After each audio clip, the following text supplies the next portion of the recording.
everyone, welcome back. All right, so today we're going to talk about books that are about Black excellence, about Black joy, Black girl magic, and I'm pretty excited about this topic. I think sometimes we get stuck thinking about the same author or the same couple books, and that we were just doing a quick rehash, and we've got some good titles that we're ready to share.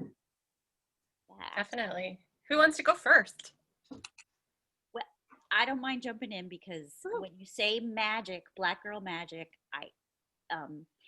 and I wrote her name down because I'm afraid of saying it wrong. Nnedi Okorafor is amazing. Akata Witch, Akata Warrior, love those books. She has a novella, a trilogy called Benti, which they're amazing.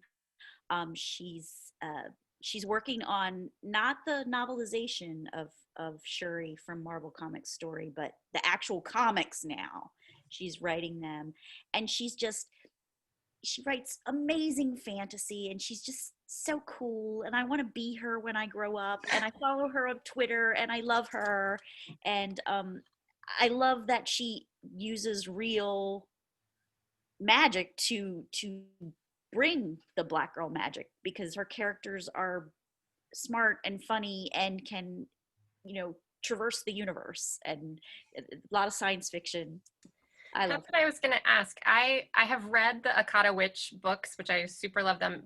Are the Benti ones more sci-fi versus fantasy? Yeah, Benti is actually she is the first of her tribe. They don't refer to it as tribe, they refer to it as like a different like human gene pool or something to get accepted in this intergalactic university.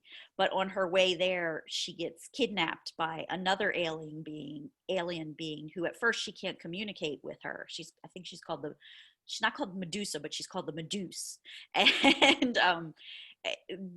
a relationship grows. So it's interesting and fun. Is it like space opera? Yes. I love space opera. So I'm sorry. Who do you guys have on your list? Share more. Well, if we're gonna stick with the magic theme, one of my favorite fantasy series that's come out in the last couple of years, the first two books are out, is Tomi Adeyemi's Children of Blood and Bone, and then I think what's the second one, Children of Virtue and Vengeance. Mm-hmm. Also magic oriented, set in a world sort of inspired by West Africa, and our main character, well, it's told through multiple points of view, so you have to like that sort of thing, because I think there's at least 4 different narrators over the course of the book. Mm-hmm. But one of the main characters, Zili, is from a family that traditionally had magic, mm-hmm. But it has been like almost entirely eradicated because the king is very, very anti-magic, because he fears how it impacts his ability to be in power. Mm-hmm. But there's the possibility that magic is going to come back, and Zili is sort of at the heart of that, along with the princess who has seen how awful her dad is and has run away and maybe kind of holds the key for bringing magic back. But it's just super adventurous, really great characters. The end of book 2, I was like, because I was like, I need book 3 right now. Yeah, wanted it immediately, but also like really interesting twist that I kind of like think maybe I know where it's going, and has some ties back into like real history, but it's really, really good. Mm-hmm. Yeah, no, that was one I super recommend.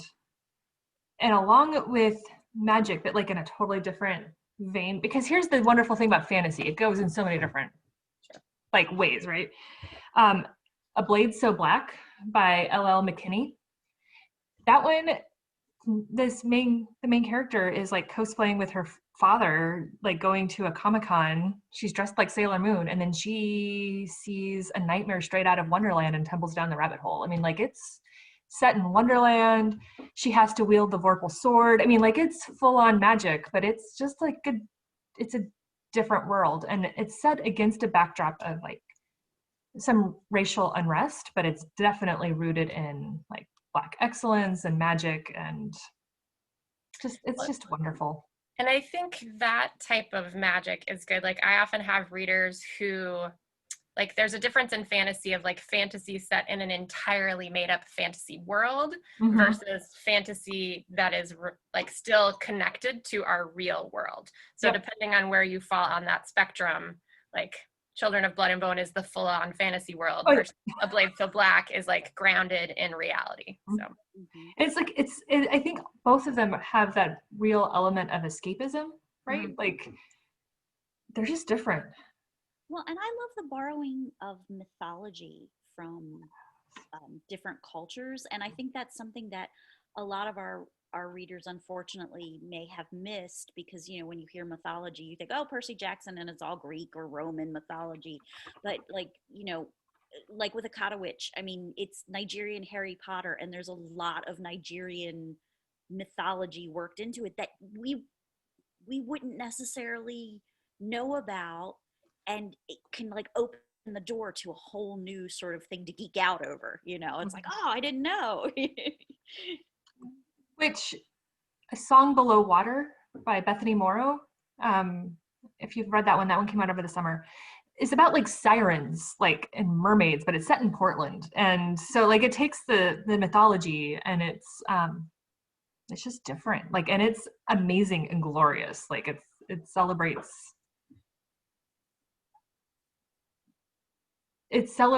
like being a siren and being magical, and also it's set in Portland and it's pretty amazing. I think that there's, you know, you can kind of go both ways on this. There are some folks who like, oh, there's no original stories left, so we're kind of like reusing classic things. But I think there's ways to do that that are really interesting, kind of to move away from the like actual magic and fantasy thing. One of the ones that I was thinking about is called Pride by Nnedi Zoboi. Yes. And it is, you know, it's actually, they use the term remix rather than retelling, which I kind of like, but it uses the classic Pride and Prejudice story that many folks know, and there have been lots of retellings and movie versions and whatnot of that. But it takes it in a different direction and, you know, using Black characters, and it's set in Bushwick in Brooklyn, and like the idea of pride in culture and pride in your neighborhood. And I was reading something yesterday about somebody who was like, you know, I kind of could have even done without the romance part because I just loved the main character so much, Zuri, and her attitude and what she thought was important, that like the romance was almost secondary on some level. But it deals with her pride in her neighborhood and concern over gentrification. And so when Darius and his wealthy family move in across the street, he sort of like embodies that like change that's happening. And she wishes that people like, yeah, maybe there are some things that aren't great, but like this neighborhood was built on love and family and culture. And like, how do you hang on to that? She's a really great voice. And I'm sorry, that's such a fun book. And I love Nnedi Zoboi. I mean, American Street and Punching Air, and so she's known for so much like. Don't forget My Life as an Ice Cream Sandwich. Also about like that rooted in your neighborhood and who you are, and it's a little younger, but still amazing. Nnedi Zoboi. Yeah, she's incredible, and that makes me think of, and I'm not gonna steal your thunder, Miss Meschter, but steal it. It's okay. My Life as an Ice Cream Sandwich makes me think of Rene Watson, who is your soulmate. It is. Oh my gosh, I love her so much. And she's another. I think she's another writer who's very good at mixing the beauty and lightness and joy with. And here are real issues, and here are things that we have to consider. Plus, she can write poetry, which is always, you know. Yeah, and she's not afraid of intersectionality, and like the book and We Rise is just literally about like feminism and colorism and weight and also race, but it's also just about being excellent and joyful and wonderful and celebrating who you are. Rene Watson is one that I'm like, ooh, she's got a new title coming in like 4 years. Let me pre-order this because I love it. Like, and she's got elementary all the way through YA, and they're just like, yeah, I love her. Yeah, I think I've only read her middle grades. That's what I was going to ask. I haven't read her middle grade, but I've read Piecing Me Together, and I have read that one. I think is the other one that I really, really liked both of those a lot. Yeah. I've read them all. I'm just like, we need more Rene Watson in our life and more voices like her, because I think similarly to Jason Reynolds, she calls out the excellence in being who you are and your joy in yourself, and tells these amazing stories, isn't afraid to shy away from real issues, but isn't drowning in grit, right? Like they're just pretty. And I know we weren't going to talk about Jason Reynolds because everybody knows or should know Jason Reynolds at this point. But I do have to say, with all my heart, I love him, love him, love him. Oh, and gosh, yes. And he will go gritty. He will definitely go gritty. But if you follow him on Twitter, your heart will be lifted every day. Every day. Like, you can't talk about Black excellence and books and literature and not include Jason Reynolds. Yeah. Or Jaqueline Woodson. We've got to mention Jaqueline Woodson. Gosh, yes. Amazing.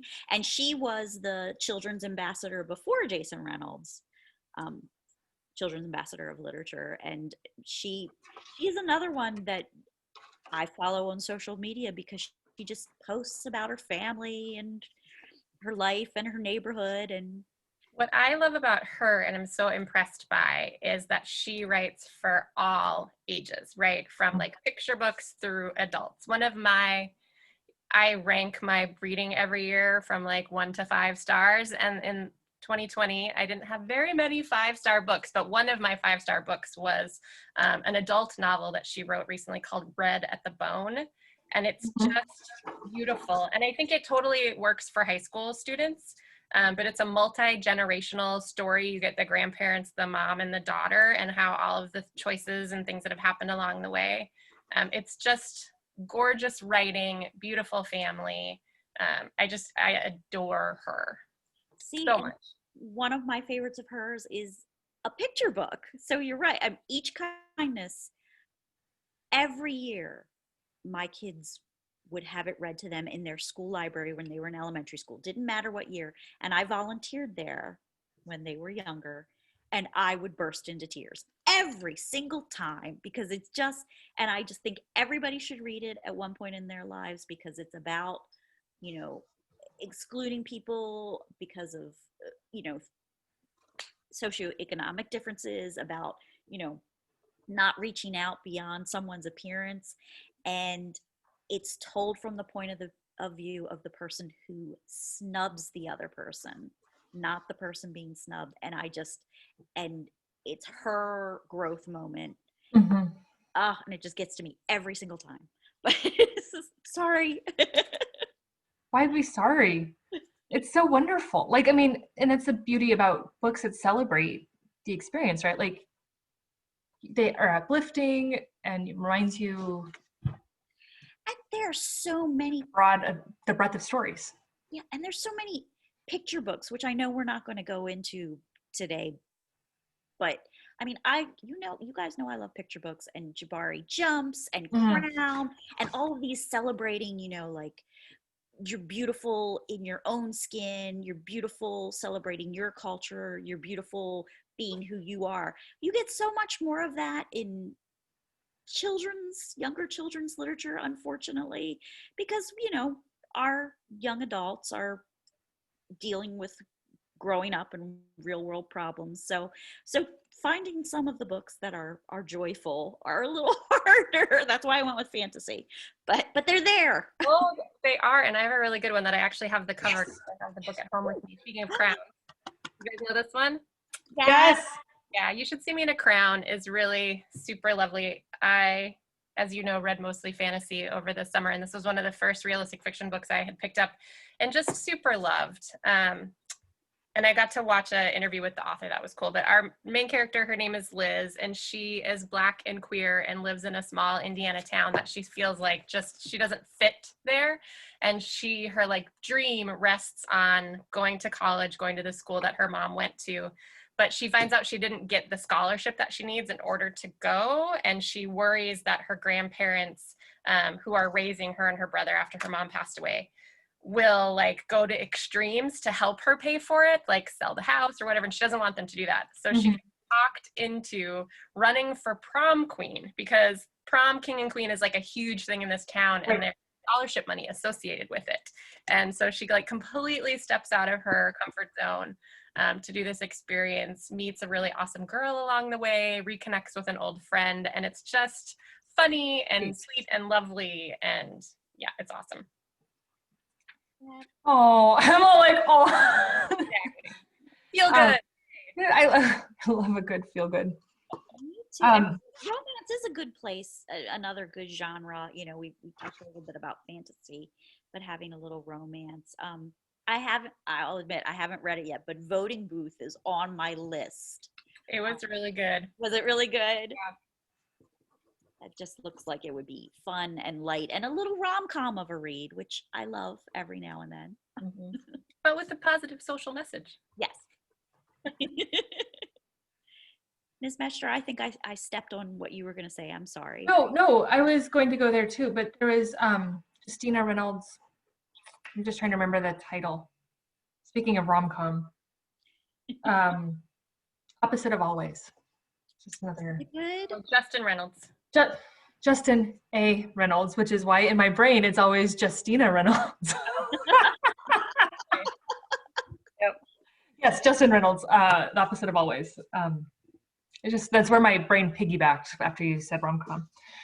Comics are, though, another way that there's a lot of Black excellence that's celebrated, Black joy. I know, Miss SL, you had some that you wanted to highlight.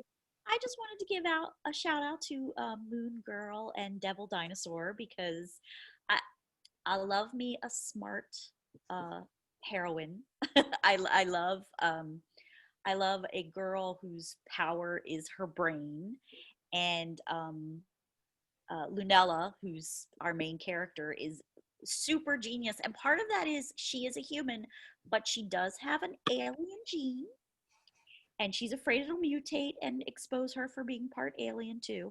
But she also has a dinosaur partner that she accidentally gets. I don't want to give too much away, that she can switch bodies with. I mean, it is superhero. It is Marvel. It is also very STEM oriented. And she's a mad scientist, but she's a good mad scientist, not a bad one. Mad scientist. That's perfectly put. So. And speaking of mad scientists, Shuri, both the comic book and the novelization by Nick Stone. Shuri's a mad scientist, but she's amazing, and she is so kick butt, and I love her so much. Also, the novelization by Nick Stone has beautiful, like the pages are beautiful. It's published with purple font. Like, it's just, guys, I love that one so much. Anyway, but Shuri and Black Panther and Miles Morales Spider-Man, like. Good one. And just Okafor again. Nnedi Okorafor is doing the comic books now for Shuri, for Marvel. And there's a comic, this is not superhero, it's not Marvel or DC. Have you guys ever read the series Princeless? No. Tell me more. Oh my gosh. So Princeless is about a young woman of color who is a princess who does all the saving. She does not need a prince to save her.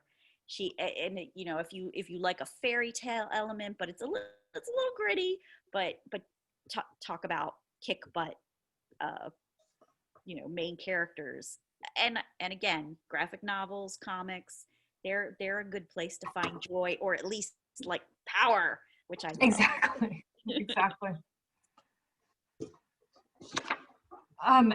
Do we have any other books that you wanted to highlight while we're still all together? Well, I have something that I just heard about that is forthcoming. It is Ooh. not out yet, but there was a teaser article just the other day. I don't know if you guys saw this, but there is an upcoming book called Blackout that is going to be 6 interconnected stories all set in New York City during a power outage. Ooh. And I got the list of 6 writers who are writing this book together. Okay. Yes. Angie Thomas of the Hate You Give fame, right? Mhm. Nick Stone. By the way, Angie Thomas and Nick Stone are my friendship goals. I love them. I love their friendship with each other. When I read The Hate You Give, I wanted to be part of the Carter family. And I think that's because Angie Stone's, even though her books can be serious, she has this sense of humor that comes through everything she writes. And anyway, sorry, go back to the list. I'm so excited. Angie Thomas, Nick Stone, Tiffany Jackson, right? Yes. Nicola Yoon from Everything Everything and This Sun is Also a Star. Danelle Clayton, who did The Bells and was also co-author of Tiny Pretty Things, and Ashley Woodfolk, who wrote When You Were Everything. So these 6 amazing Black women are getting together to write this book called Blackout that is all about what we're talking today. Like the focus is all about Black joy and Black excellence. And I'm super excited. It's coming out in June of this year, supposedly. There's a really excited, but now I gotta wait to June. I know. There was a really great article in Entertainment Weekly that has a picture, like all 6 of their faces making really like mysterious and smirky faces. So you should totally find it online. It's super fun. Is Nick Stone wearing her fabulous blue lipstick? Because I love it when she wears. You can't tell. Oh, I love her like blue lipstick. I'm always like, man, that's goals. I wanted to highlight a new release that just came out last week called Amari and the Night Brothers. So it's, I'm like 4 chapters in and I'm loving it. I just started it yesterday, but speaking of Black excellence, the inauguration really highlighted a lot of contemporary voices that are just, man, okay. But Amari, so anyway, I got distracted by the inauguration. I had to keep rewatching poetry. But Amari and the Night Brothers is in the same vein as like The Last Day of Summer by the Amazing Alston Brothers, like that adventure, but also a little bit more like Percy Jackson, like mythology is real and it's grounded in real. So thus far this is excellent and it's pretty great. Putting it on the list. It's going on a list. Sounds wonderful. Very cool. I will say, so you mentioned the inaugural poem by Amanda Gorman, which is so called The Hill We Climb, which, yes, I think many of us were very impressed by her writing and her presentation of it. And I don't know if you guys know, but there is a collection coming out this fall entitled The Hill We Climb of her poetry that's intended for teens. So that's on my list to purchase. And she also has a picture book coming out as well that I cannot remember the name of off the top of my head. But for those that were really inspired by her, she has a couple of collections coming out this fall. And she was totally inspired by Maya Angelou. So like, I don't think we can leave without discussing Maya Angelou. And she was wearing a caged bird in her ring on her hand, right, to yesterday. Speaking of poetry. Well, and then you bring up poetry, and that's a whole other area of, Black excellence and Black. I mean, now I want to talk about Nikki Grimes, and I want to talk about, more about Maya Angelou, and oh my gosh, no, that is a tangent I'm not going to take us on, or we'll be here all day.